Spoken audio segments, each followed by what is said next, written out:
এবং উনি জানি আমাদের মাঝে আবার সুস্থতা ফিরে আসেন। আমাদের দেশ বেগম খালেদা জিয়া অসুস্থ থাকায় সারা বাংলাদেশ কাঁদছে, সারা মানুষ কাঁদছে। আমরা অচিরেই তার সুস্থতা কামনা করি। মহান আল্লাহ যেন তাকে সুস্থতা কামনা করে এই দেশের মাটিতে ফিরে আনেন।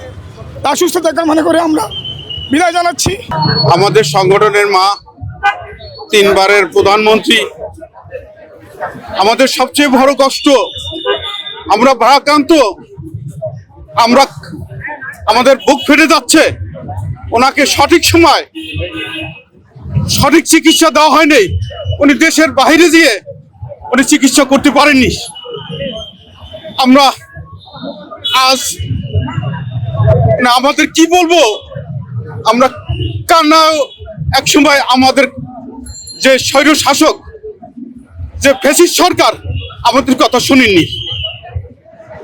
আমরা ম্যাডামের, আমার নেত্রীর সুস্থতা কামনা করছি এবং উনি জানি আমাদের মাঝে আবার সুস্থতা ফিরে আসেন এবং আমাদেরকে এই নির্বাচনের দিক নির্দেশনা দেন, এই আশা আমি ব্যক্ত রাখছি।